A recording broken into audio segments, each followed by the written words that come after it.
మీరు చూస్తే ఇక్కడ రోడ్ సైడ్ అంతా టిఫిన్ సెంటర్లు అవి పెట్టుకున్నారు వచ్చే భక్తుల కోసం. ప్రతి ఏటా కొత్త రథాన్ని తయారు చేయడం ఇక్కడి ప్రత్యేకత. ఆమెను శక్తిపీఠంగా పూజిస్తారు. ఇంకొక ఆసక్తికర విషయం, ఇక్కడ ఉన్న యమశిల కూడా ఎంత నీట్గా మీద పడకుండా తినలేమేమో. మా బంగారు.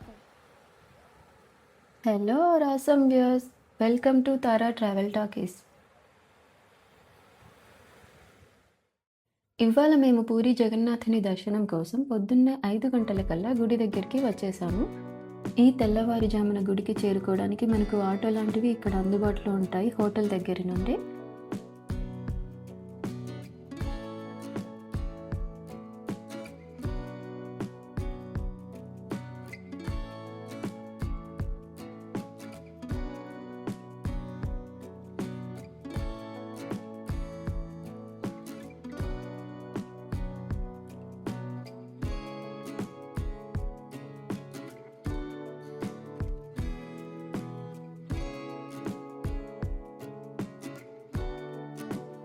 మీరు చూస్తే ఇక్కడ రోడ్ సైడ్ అంతా టిఫిన్ సెంటర్లు అవి పెట్టుకున్నారు వచ్చే భక్తుల కోసం.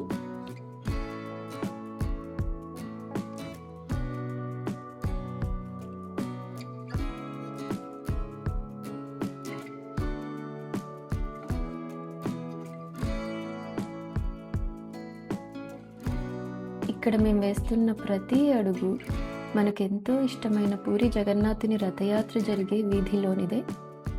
ఇది ప్రతి సంవత్సరం జూన్ లేదా జూలై నెలల్లో నిర్వహిస్తుంటారు. ప్రతి ఏటా కొత్త రథాన్ని తయారు చేయడం ఇక్కడి ప్రత్యేకత. ఈ యాత్ర పూరి టెంపుల్ నుండి గుండీచా దేవాలయం వరకు సాగుతుంటుంది. ప్రపంచంలో ఏ హిందూ ఆలయంలోనైనా సరే ఊరేగింపు నిమిత్తం మూల విరాట్టును కదిలించరు కదా, అందుకు ఉత్సవ విగ్రహాలు ఉంటాయి. ఊరేగింపు సేవలో ఏటా ఒకే రథాన్ని వినియోగించడం అన్ని చోట్ల మనం చూస్తుంటాం. ఈ సంప్రదాయాలన్నింటికీ మినహాయింపు ఒడిశాలోని ఈ పూరి జగన్నాథాలయం. బలభద్ర సుభద్రలతో సహా ఈ ఆలయంలో కొలువైన జగన్నాథుడిని ఏడాదికి ఒకసారి గుడిలోంచి బయటకు తీసుకువచ్చి భక్తులకు కనువిందు చేస్తారు. ఊరేగించేందుకు కూడా ప్రతి ఏటా కొత్త రథాలను నిర్మిస్తారు. అందుకే జగన్నాథుడి రథయాత్రను అత్యంత అపురూపంగా భావిస్తారు భక్తులు. పూరి క్షేత్రంలో అదొక పండుగ రోజు. జగన్నాథ జయ జయ ధ్వానాలతో పూరి నగర వీధులన్నీ మారుమోగుతుంటాయి. ఈ రథయాత్ర నేపథ్యం గురించి రకరకాల కథనాలు ప్రచారంలో ఉన్నాయి. ద్వాపర యుగంలో కంసుడిని వధించడానికి బలరామకృష్ణులు బయలుదేరిన ఘట్టాన్ని పురస్కరించుకుని ఈ యాత్ర జరుపుతారని ఒక కథనం. ద్వారకకు వెళ్లాలన్న సుభద్రాదేవి కోరిక తీర్చే ముచ్చటే ఈ రథయాత్ర అని ఇంకొందరు చెబుతారు. ఇంకా గుండీచాదేవి మందిరం విషయానికొస్తే, పూరి జగన్నాథ ఆలయాన్ని నిర్మించిన మన ఇంద్రద్యుమ్న మహారాజు భార్య గుండీచాదేవి. ఆవిడ కూడా జగన్నాథ బలభద్రుల కోసం ప్రధాన ఆలయానికి 3 కిలోమీటర్ల దూరంలో ఒక మందిరం నిర్మించింది. అదే గుండీచా ఆలయం. రథయాత్రలో భాగంగా అక్కడికి తీసుకువెళ్లిన 3 విగ్రహాలను ఈ గుడిలోని రత్న సింహాసనంపై కూర్చుండబెట్టి గుండీచాదేవి పేరిట ఆతిథ్యమిస్తారు. ఒక రకంగా చెప్పాలంటే గుండీచా మందిరం జగన్నాథుడి అతిథి గృహం అన్నమాట. అండ్ దర్శనం చాలా అద్భుతంగా జరిగిందండి. స్వామి దర్శనం కాగానే ఆనందంతో పులకించిపోతారు, భక్తి పారవశ్యంతో మైమరిచిపోతారు. ఆ క్షణం అపురూపం. స్వరం జగన్నాథం. మీరు చూస్తే ఇక్కడ గర్భాలయం గోపురం పైన కనిపిస్తున్న చక్రాన్ని నీల చక్రం అంటారు. దీని రంగు మారుతూ ఉంటుందట రోజు గడిచే కొద్దీ. దీని పైభాగంలో ఉన్న జెండా గాలికి వ్యతిరేక దిశలో ఎగురుతూ ఉంటుంది. అవును, ఇది శాస్త్రానికే అతీతమైనది. దీనిని ప్రజలు ఆలయం యొక్క వివరించలేని శక్తి కారణంగా జరుగుతుందని నమ్ముతారు. అలాగే మీరు నీలచక్రం పైన పక్షులు, విమానాలు లేదా మరే ఇతర ఎగిరే వస్తువులను కూడా చూడలేరు. ఇది ఎగరడానికి నిషేధిత ప్రాంతంగా మారిందట. అండ్ చక్రంపై ఎగురుతున్న వస్తువులను ఏదో శక్తి అడ్డుకుంటుందని స్థానికులు నమ్ముతారు. పూరి జగన్నాథ ఆలయ నిర్మాణం ఎంత ప్రత్యేకమైందంటే, ఇది రోజులో ఏ సమయంలోనూ నేలపై నీడను వేయదు. ఈ ఆలయం ప్రాంగణంలో మనకు తెలిసింది చాలా వరకు కృష్ణుడు, సుభద్ర, బలరామ సమేతంగా దర్శనమిస్తారని కదా. కానీ లోపల విడిగా చాలా ఆలయాలు కొలువై ఉన్నాయి.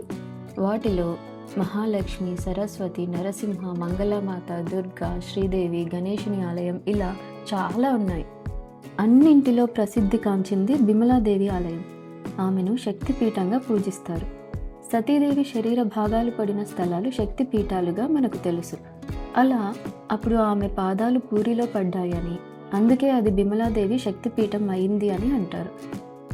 జగన్నాథుడికి సమర్పించే ప్రసాదం ముందుగా బిమలాదేవికి నివేదించబడుతుందట. అప్పుడే అది పవిత్రమైన మహాప్రసాదం అవుతుందని చెప్తారు ఇక్కడ వాళ్ళు. ఇంకొక ఆసక్తికర విషయం ఇక్కడ ఉన్న యమశిల. పురాణం ప్రకారం జగన్నాథుడి దర్శనం చేసుకున్న తరువాత ప్రజల పాపాలు నశించి విముక్తి పొందడం ప్రారంభించారట.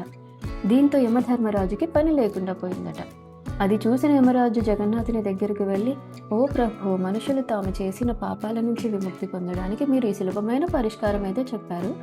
కేవలం మిమ్మల్ని దర్శించుకొని ప్రజలు తమ పాపాల నుంచి సులభంగా విముక్తులవుతున్నారు. దీంతో నరకానికి ఎవ్వరూ రావడం లేదు. ఈ సమస్యకు పరిష్కారం మహాప్రభో చెప్పండి అంటూ మొరపెట్టుకున్నాడట. అప్పుడు యమధర్మరాజు మాటలు విన్న మన కన్నయ్య ఏం చెప్పాడు తెలుసా? సరే, ఈ గర్భగుడిలోని ఆలయ ప్రధాన ద్వారం దగ్గర 3వ మెట్టు ఉంది, అది యమధర్మరాజు స్థానం అని చెప్పారు. ఈ మెట్టుని యమశిల అని పిలుస్తారు. ఎవరైతే నన్ను దర్శించిన తర్వాత తిరిగి వెళ్తూ యమశిల మీద కాలు పెడతారో ఆ భక్తుడికి వచ్చిన పుణ్యం కొట్టుకుపోతుంది, తర్వాత యమలోకంలోకి వెళ్ళవలసి వస్తుందని చెప్పాడట కన్నయ్య. ఈ విషయం కొత్తగా వెళ్ళే భక్తులకు తెలియడం కోసం ఇతర మెట్ల కంటే భిన్నంగా ఉండేలా యమశిల నలుపు రంగులో ఉంటుంది. దర్శనం చేసుకున్న తరువాత కిందకు వస్తూ దిగువ నుండి ఉన్న 3వ మెట్టుపై మీరు అడుగు పెట్టేటప్పుడు శ్రద్ధ వహించండి. ఈ మెట్టుపై అడుగు పెట్టకండి. ఇది మాకైతే వచ్చాక తెలిసింది, అండ్ మేము గమనించలేదు కూడా అలా ఒక మెట్టు ఉందని. మీరెవరైనా ఎప్పుడైనా వెళ్తే మీకు ఈ నలుపు రంగు మెట్టు కనిపించిందేమో కమెంట్స్లో తెలియచేయండి. ఈ వీడియోలో పూరి టెంపుల్కి సంబంధించి తెలియని చాలా విషయాలు మీతో పంచుకున్నందుకు మాకు ఎంతో తృప్తిగా ఉంది. మన చరిత్ర అండి, అందరితో పంచుకుందాం, కాపాడుకుందాం, తర్వాతి తరానికి కూడా చేరవేద్దాం. జై జగన్నాథ్.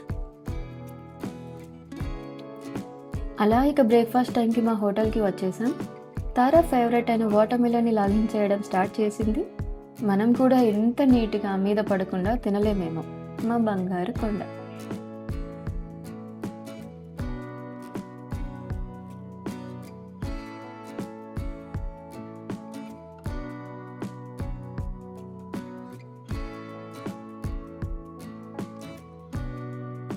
సో తర్వాత మా తారా కోసం ఒక బర్త్డే సర్ప్రైజ్ అప్పుడు ప్లాన్ చేసాం, కానీ మిస్ అయింది. అది ఏంటి, ఎందుకు అని తరువాతి వీడియోలో చూద్దాం. మీ వాళ్ళందరికీ మన తారా ట్రావెల్ టాకీస్ గురించి చెవిన వేసేయండి. సబ్స్క్రైబ్ బటన్ నొక్కించడం మాత్రం మర్చిపోకండి.